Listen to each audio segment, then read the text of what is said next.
Parrot TV, the voice for humanity. Hi, welcome to New York Parrot Literary Corner. This is Dustin Pickering. I'm your host and anchor today. Today we have Wolf Kevin Martin. He is an artist and poet, born and raised in the Piedmont Triad region of North Carolina. He started Rogue Wolf Press in 2020, close to the same time the world fell apart again. He is now working to help the beauty of existential suffering feel a little more like home. Pushcart nominee, his poetry, photography, Vispo, and more published by publishers ranging from Alien Buddha Press, Rust Belt Press, the Rye Whiskey Review, Cajun Mutt Press, Dope Fiend Daily, Dumpster Fire Press, Drinkers Only, Under the Bleachers, the Pangolin Review, Roadside Raven, Heroin Love Songs, 1870 Writing from the Fringe, Mad Swirl, Madness Muse Press, and Rusty Truck. Thanks for joining us today, Kevin. Wolf, how are you? Man, I'm doing really good, really well. It's a nice, beautiful day here in North Carolina. It's not too hot, not too cold. It's different than Texas from when I was, out there where it's just hot all the time. Yeah, it is pretty hot in Texas. What brought you to Texas in the first place? I'm curious about that. That was actually one of my questions I was going to ask you. You came down to Texas and then you went back to North Carolina and you lived here for a while. So I was curious what prompted you to do that. It's something that I do every once in a while. I lived in Pittsburgh for a little while, and I just like to move around. But the main reason that I moved out to Texas is there's another poet out there who I went and lived with, and we dated a little bit, and that it didn't work out. And so to sort of try to save the friendship, I moved back to North Carolina. I mean, it's relationships are are difficult enough, and when it starts out more of a long distance thing, and then you end up living together. I mean, some people just aren't compatible, and right. I'm So you live a bohemian lifestyle, is what you're saying. Yeah. You kind of bounce to and fro, and do you find that poetry scenes in different locations are different, or are they the same, or do they have similar sensibilities? Well, what I've found is that, see, in North Carolina, there's, you have a lot of musicians and artists, painters, and that sort of thing, but you don't really have a big poetry community. And I was introduced to like chapbooks and sort of, I would say like more of a Western style, like either California or that sort of poetry writing and books. Like you say chapbook in North Carolina, nobody knows what you're talking about. Right. But when they say poetry, like, you say poetry, they're going to think more along the lines of, more like classic poets and things like that. Like they don't, people don't really, I hear a lot of people say that poetry's dead, and I always tell them that you don't know the same people I do. Right. But especially like, when I was up north, and that was one of the cool things about living in Pittsburgh is I got to meet a lot of poets. I got to meet a lot of people and even got to read with a few of them up in Erie. And it's just the style of poetry. It's just awesome. I mean, it's a lot of it is very descriptive. It has a lot of feeling to it. It's just, there's a lot of really excellent writers out there. Which my main influence as far as writing goes is like Jack Kerouac. And I just love his sort of free form style. And, you do have some people that write in that way. And I'm always really jealous of the people that can just sit down and write a really powerful, concise poem, because my stuff is all over the place. Right. That's similar. People, I think people write, sometimes you fall in love with the language and you just flow with it, and it just kind of, Kerouac himself, he described some of his poetry as spontaneous prosody, and I've heard that phrase, that he used. So yeah, it's definitely a tricky thing to kind of tame the language and try to say something powerful and concise at the same time. So tell us a little bit about Rogue Wolf Press. What kind of mission do you have in publishing with Rogue Wolf? Rogue Wolf Press is, we are sort of a relaxed publisher. I mean, I do all the work. I have had help in the past, especially like with manuscripts, because there's a lot of stuff I'm still learning, to go from something like this, just handwritten to a page to a book, is a long process. I don't know. I've actually written, I started out journaling. Like, this is one of my first journals, like this guy right here, and it's just jam packed full of stuff. And I've written for like 20 years, and I had learned about places like the Rye Whiskey Review and other places that you could submit poetry. And I started doing that about 4 years ago, and I had some success. And it was a lot of fun, and I just wanted to take that next step forward. So I didn't really have any plans. It sort of happened serendipitously. It just dealing with other poets, and especially like Alien Buddha Press and like Rust Belt Press, just seeing how that they were doing things. And I don't know, just one day I was like, man, I could do that, and that's one of the things. I like photography, and I like making covers, and something to where, if somebody that comes to Rogue Wolf Press doesn't have a cover already made, like that's something I can help them do, front and back covers. And, it's just a lot of fun for me. So that way, if,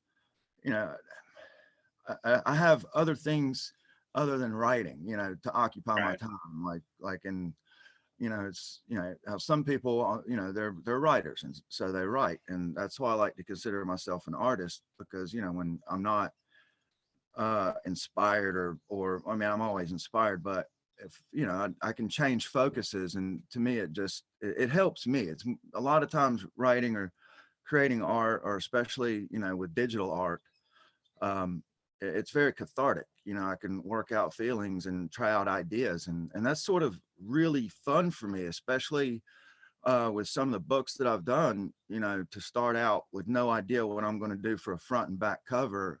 And then 30 hours later, there's an idea, and just to take an idea and then make a book out of it, or put on the page, just to see it come to fruition, is just exciting for me.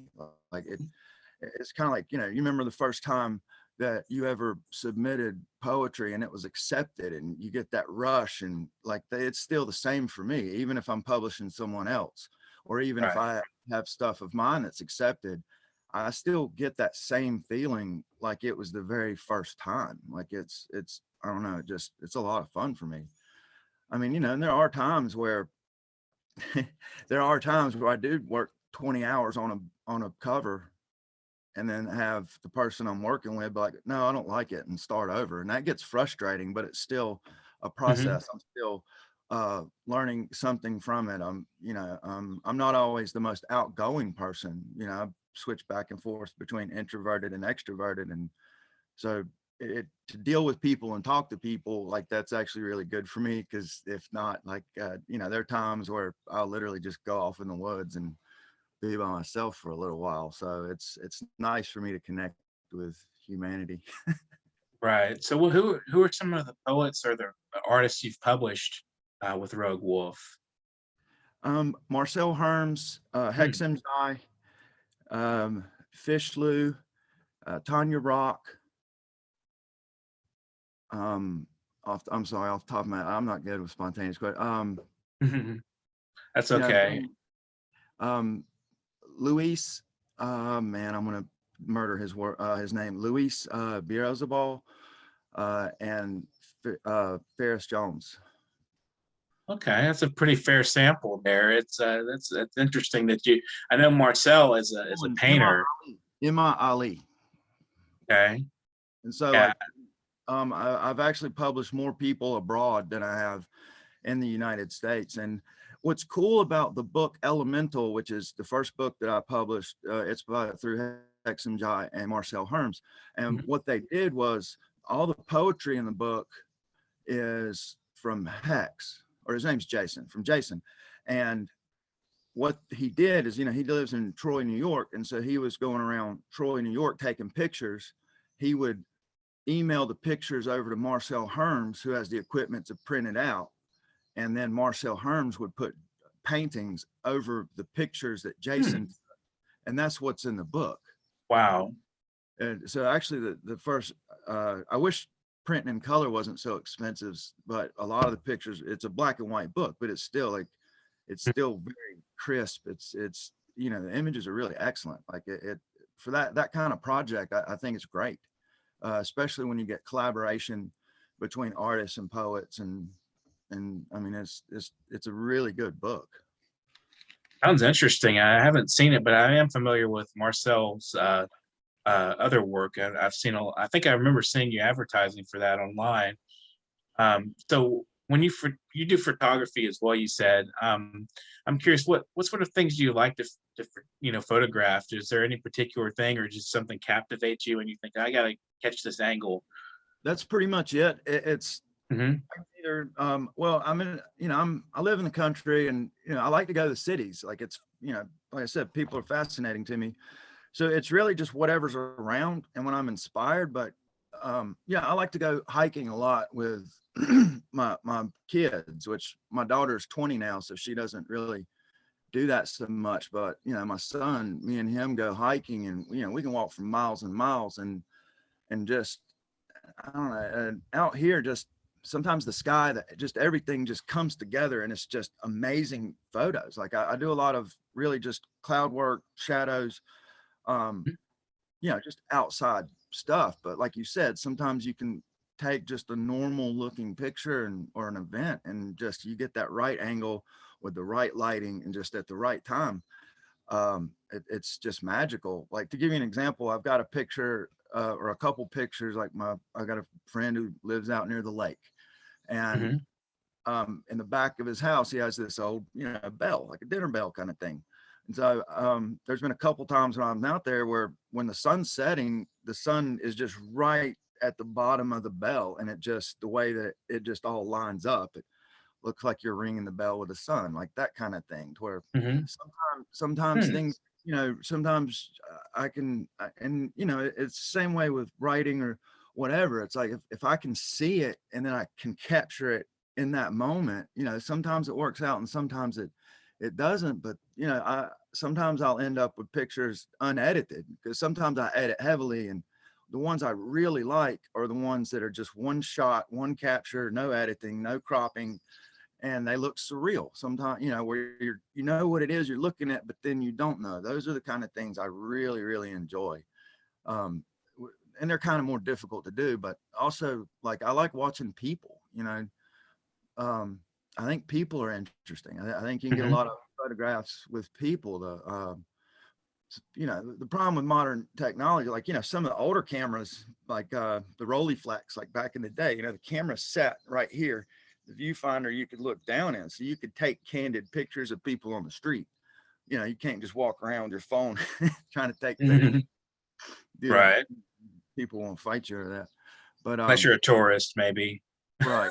And I try not to look like a tourist when I right. Yeah. If you're out there, just when I was in New York City, I had my phone out constantly, you know, and people just look like, okay, he's a tourist, you know. Worked for me, so it's a good disguise. Right. You know? And I have so, a friend go ahead. who lives in New York, who is a photographer, and yeah, something like New York, you could just walk in a different direction every day, and you're just going to see thousands of images that you could take, you know. And I mean, something like New York would almost be too easy. I don't know, but right. like, so to answer your question, since I'm not in the city that much, I really take a lot of pictures, just either just using nature, or, you know, I follow lines, you know, especially like you can take a picture of the moon that you can see between power lines. And if you get it just right, man, it just looks wonderful. Right. And things like that. So why don't you share a poem with us? Okay. A sample of what you're about, what you have to say. All right, this one isn't too long. Homesick gods. Impossible to rest in Texas. Only survival here, coyotes, glances never fade after shadows walk away. I haven't seen a goddamn tumbleweed since I got here in November. Buyer's remorse, no mezcal with a worm in sight that wants to tell me what to do. waits in the bottom with the rest of my good intentions. I'm still old school. All of my heroes are dead. My youth I remember. 44 Magnum, Raging Bull Hellfire, a custom-made sunset in those days, a better day to die with leather under fingernails, a shoulder holster always loaded under the seat since my childhood. We all met at noontime at the town square, shared a silhouette, youth versus shrapnel and napalm-shaped dreams of victory, our guns on hips loaded. No one in the world is as alive now as the greatest ones were. After walking with big sticks, World War freedom, dream American myth. We are memories left over, smell of gun oil, sweat, fresh cut grass, Saturday afternoon. Humid summer, now American, misspelled. Dreams fluttering on the line in the wind. The heat, sweet potatoes, green beans, corn, three sisters used to have a still, moonlit of the husks, red clay, imported messiahs. Doesn't fare well, rests in the gun rack of my dad's 1976 Ford Ranger 100, 3 on the Joshua tree. Betrayal pays in silver, tastes of iron are the napalm left of my childhood DARE program and all the armed forces advertising to all of us middle to high school recruits. And I remember when local sheriffs used to teach students in rural elementary schools with recruits saying that their favorite horse is bad bacteria, a curse of my guts, alive, a hot sun will be addressed at another time and place is a hill that has already viewed its kings and queens, resplendent glories fade. Been dead ages now, that heaven is full of fool's gold ghosts.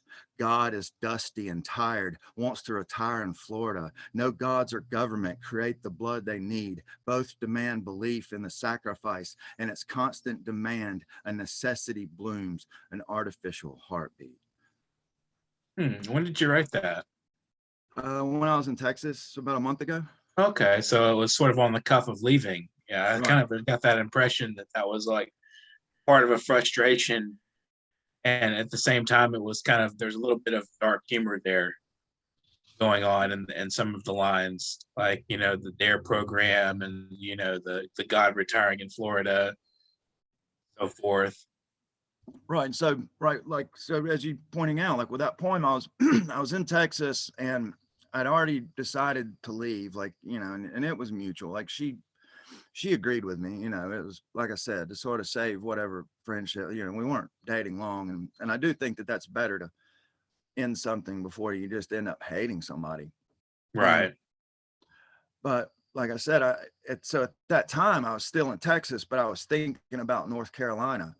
And, I'm 44 years old. So there are still times that, I think about my youth. I think about childhood. I think about how much things have changed. Like, especially when I talk to my kids who, like my daughters graduated high school and stuff like that, and seeing what they go through, and just literally how much things have changed in the past 40 years. Like, it's amazing to me.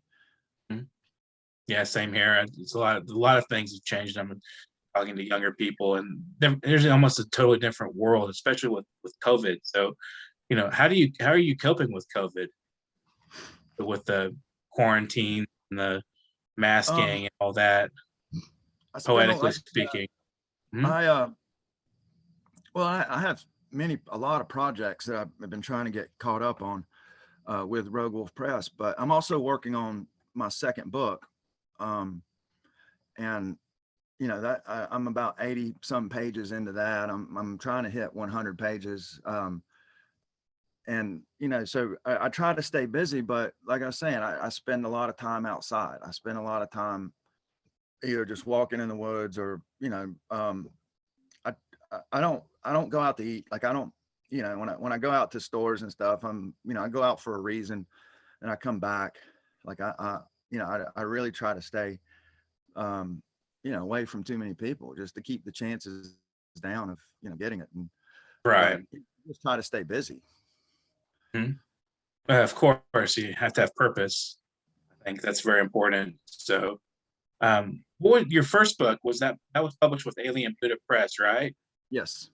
How was your experience with them? Did you enjoy working with them? Did you learn anything publishing wise, or how to, work with publishing from them at all? Yeah, that's kind of, well, I didn't really learn the ins and the outs of it as far as the technical side. But what I did learn was, just dealing with people. I got to see how things are done, and just, dealing with Red. Like I've always had good experiences with dealing with other presses and other small presses. I think one of the main reasons that like Alien Buddha Press pretty much publishes everybody. Like his catalog, or the amount of work that he has published, is truly amazing. Yes. And so I'm not trying to compete with him. I'm at a lesser degree, but it's I don't know. I guess I was trying to publish different people, I guess you could sort of say. But and it all turns out that when you're in this sort of poetry circle like we are, you see the same people over and over. Like some of them you can't get away from. They're so good. Right. Also with Rogue Wolf Press, I don't really advertise too much. Like I said, I sort of like to let things happen on their own, and people contact me, and sometimes I get surprised when people contact me to want something published or that kind of thing, because like I said, I'm not really trying to get it. I'm trying to keep everything manageable, but I'm trying to keep things rolling. Like it's, you know what I mean? Like I don't want it to feel like a job. I don't want it to feel like, oh God, I've got a deadline, or I've got to get this done, or, I don't want to take any of the fun out of it. Like if that ever happens, I don't know what I'm going to do. Right. So it's sort of it's not really a hobby, but it's like a purposeful activity that you don't want to strain yourself with. It's, it's something to do that's, it gives life meaning. Call it a hobby. My parents call it a hobby. Every parent calls poetry and writing a yeah, like if you don't unless they're writers themselves, until you're a New York Times bestseller, you're a hobby writer. That's generally the rule. Until you're making a lot of money off of it, then you're doing it as a hobby. It seems like that's what the general consensus is. And that's what amazes me about like when I talk to people, and if I meet somebody and they ask me what I do and stuff like that, I like talking about writing and telling people that I'm a writer. But a lot of people have this idea that, oh, you've been published, you're making money. They act like every writer out there is Dean Koontz or Stephen King, and is gonna, like you say, be on the New York Times bestseller list with everything that they put out, and $1 million writers. And it's like, it's just not true. Right. Perception. They just, I guess they watch too much TV. They think if you've got a book out, like, they don't realize people have to buy the book. Have to buy the book, and it's not really that difficult to get a book out there. Especially if you're self-publishing, it's really very simple process. You just have to know the ins and outs. Right. And if you know people online that admire what you're doing, sometimes they come to you, they're like, hey, would you like to publish with us? So it's really not too difficult. But then when you get to the marketing side, that's where the real problem comes, because a lot of writers don't even want to market. Right. They don't want to do it. It's tedious. It's not as fun as writing. And we excel at the craft. We don't excel at selling it. Right. So, see, my idea for Rogue Wolf Press is that because there is not really a market out here, I'm trying to create one. Right. But I live near Winston-Salem, North Carolina. They have an art college there. There's, man, for a small city, because North Carolina doesn't, we only got a couple big cities, and everything else are just little towns or townships. And Winston-Salem has over 100 galleries, and some of them are very big and very nice. So my goal is to, sell locally. I want to actually try to get away from Amazon and KDP. It just suits my purposes right now. Actually am looking to try to get a decent job, so that way I can have the money to put into Rogue Wolf Press. And one day I would like to learn how to make my own books, print them out, make them, like little chat books, kind of like what Riverdog does, and to where I can use KDP for some things or Amazon for some things. But I would like to, use local stuff. Like I want to get t-shirts made, stickers made, artwork, be able to sell prints. But one of my goals is to have an art gallery show and to be reading poetry to people while they're looking at my art. Like, I mean, that's kind of a far off goal, but it's something that can happen. And I've met a few artists and painters in Winston-Salem. A couple of them actually work for galleries, and like, I'm sort of waiting for COVID to sort of die down. And once I get the money, like that's the plan, is to sort of try to get a little more exposure here locally and then branch out. I mean, I think it would be fun to go set up a shop and, like a outdoor shop and just sell books off a table and right. that, and just try to do some person-to-person interaction. And then when I get everything set up, I think it would be cool to run like an online store where that way people are ordering books through me and not through just straight through Amazon. No, some publishers that do that are really successful at it. Actually, it's a lot. You probably make a lot more money doing that as well. I think you can sell it at full price and make some money doing that. So that's really interesting that you're planning to do this, and it's good that you've been kind of let us know about this. So if anybody's interested in helping out, maybe they would be interested in getting in touch with you. Right. So how would somebody get in touch with you as far as Rogue Wolf right now, as if they were interested in submitting some work or taking a look at what you have to offer? Oh, right now, if they want to submit, roguewolfpress@gmail.com. Okay. roguewolfpress@gmail.com. That's excellent. I was lucky that I didn't have to do like Rogue Wolf Press 420 or some dumb stuff just to get the name, Right. But I also did the research, and there hasn't ever been a Rogue Wolf Press. I mean, there's been a Lone Wolf Press, back in I think 2002, but they made like academic books, but they weren't around that long. So, but also when I was thinking about a press name, like Lone Wolf Press was just too obvious. It's just like it doesn't even sound right for me to say it. Like it just doesn't. I like Rogue Wolf. That's interesting because it's definitely a mix of words that you don't normally see together, and so it kind of has that appeal as a marketing, I guess you could say a marketing shtick. Right. Yeah, you want to be original. You don't want to be commonplace, and you want to do something that's fresh. So I think that's definitely something that you're doing that's really interesting, the name and the aesthetics behind it. So good luck with it. Marcel Herms designed my logo. Yeah, I think I saw that. It's very nice, very intense. It's intense. And what's cool is I bought it from him. Like it's the first real piece of art that I've ever bought. Like, so I have the original painting in my room. Like it was cool of him to send it to me. Like, but that's also another thing that I found out is that, a lot of us are not as interested in money. We're interested in people reading our stuff and enjoying our stuff. So there is a lot of community, right?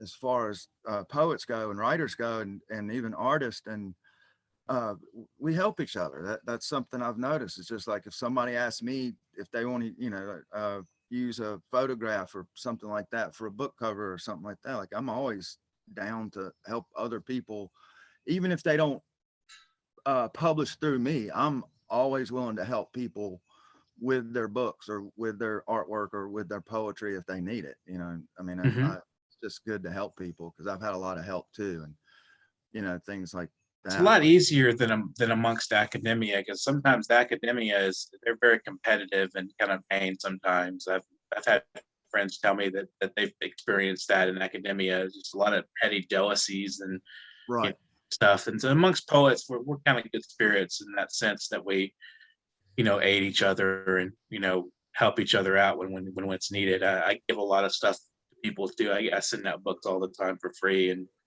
yeah, it's definitely very true. I've definitely given away more books than I've probably sold. Yeah, I think so. Me too. I think I've Especially with my first definitely. book through Alien Buddha Press. Like Hmm. I had bought a bunch from Red, Uh-huh. and like I gave out more than I sold. Yeah. And I generally undersell myself, like I'll sell it, but I'll sell it at like a baseline price that doesn't give me any money. It's like I have my book for sale at $10. I actually spend $10 on it, and then I pay shipping. So it's like I'm not really making any money, but I don't really mind that as long as people like the book and enjoy it. Right. So that's definitely a very positive thing to just keep, being generous as an artist. And I think to some degree, you have to do that for a long, long time before you actually, break through in any capacity. And what's interesting to me, like, I guess a lot of people don't know this, but like for me, if I want to order a book through Rogue Wolf Press or for Rogue Wolf Press, you get it. The publishers get the books at cost. Right.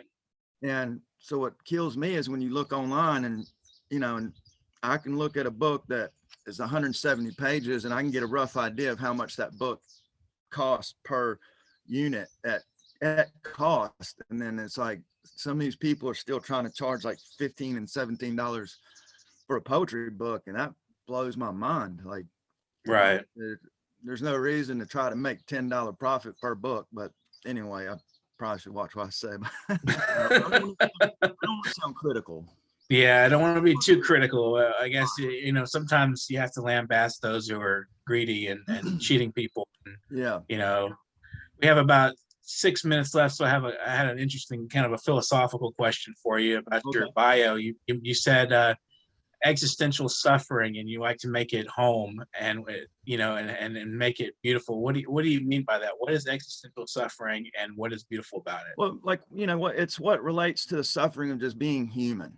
And Mm-hmm. there's been a couple times in my life, like I used to be a severe alcoholic. I used to be a drug addict, and those sort of things. And that appears in my writing some. I try not to make it a focus, especially when it comes to drugs or drinking or things like that, but it does come out. I've also ended up homeless before, like I said, a couple times. And that's sort of where that came from, because when something like that happens, it's traumatic, it's horrible. It's, there for a while, I was, living in a tent in the woods, homeless, because I'm not the type to go to a homeless shelter. And I have enough sense to take care of myself. And I did have a job, but it took me a long time to just get a leg up, Mm-hmm. I mean, there for a while, I was living in an abandoned horse stable, Mm-hmm. which is good because then I had a roof over my head. But just, there's nothing like being out in the middle of the woods at the middle of the night, terrified. And Mm-hmm. part of it is not just being in the woods, but it was like I came face to face with my true self, with who I was. And then all of a sudden, especially like on weekends where nobody was around and things like that. And then it's just me in the woods. And I had to deal with myself. I had to basically look at myself and deal with just like problems, like fears, like, things like that, like things that in your day to day you might not think about because you're going to work or you're going home, you got dishes to wash, and you're not actually in a survival situation. And like I said, there were times, I'd just wake up in the middle of the night and nothing would really be going on, but it would just, there'd be this fear or, this not really paranoia, but it's, where am I going to eat next? What am I going to do? You know what I mean? Like to keep things going. And Right. just really like face to face with myself. And, Mm-hmm. Sometimes during your day to day, like some people lie to themselves. They try to make themselves into something that they're not, or they build themselves up. And, and then when you just run face to face with yourself and you can't lie to yourself, it becomes this whole different thing. But it's something I had to move forward. Like I said, especially, being hungry, and I'm not the type to steal, that kind of thing, or really ask for help. But, just to try to survive, just. Wow. So those moments of profound solitude, I think every serious writer experiences at some point in their life. And it's interesting how you met with that solitude, and you have the expanse of the sky as well as your own self and your own solitude, looking at yourself. And like you said, you can't really lie to yourself. You don't know what's going to happen next. There's the unpredictability of it. It's like very much centered with life. That's what life is, and people distract themselves from that. And I think that's why we keep things going so much. So we're so fast-paced society. It's like we're anxious creatures, because of this existential, dilemma. And most of us worry about what other people think of us. Right. So we have about 2 minutes left. If you want to give like a final message or a couple of shout outs to your, whoever you think deserves it. Not the greedy ones, but the good ones. I'll, instead of that, like, I can read a poem real fast. Okay. I have a dead sunflower in my trash can.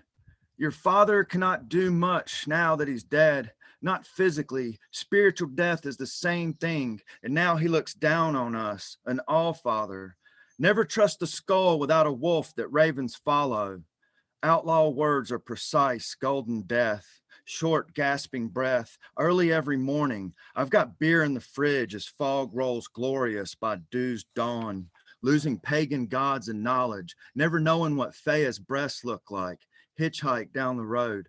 Still hearing the same songs every day. My lover visits a gallows pole through prickly-eyed bush, crossing the street to pick up a penny. Always heads up pennies that keep you close and dear to a heart's fire. Wow, that was a lot of fire. Well, and one poem, just bam. So if you have a shout out or two, we do have a little bit of time left for you to say hello or whatever you want to say to people. No, I do all my saying as far as the poet. There's too many. Like Yeah, I can see that. Pittsburgh, I can tell you, like John Dorsey, Jason Baldinger, Matt and Mark on Scott Salisbury, Victor Adam Clevenger. Like I met them, like Jeanette Powers. These are some of the people that really, really helped me out as far as poetry goes.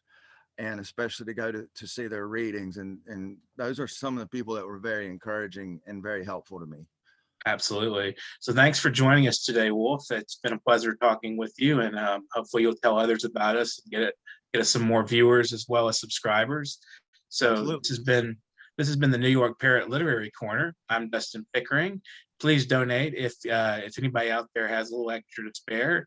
It's paypal.me/nyparrot. And we're looking for 1 million subscriber challenge. We're trying to amass 1 million subscribers. We're trying very hard. So if you're out there viewing, please do subscribe. Thank you very much for joining us today. And thank you to our viewers.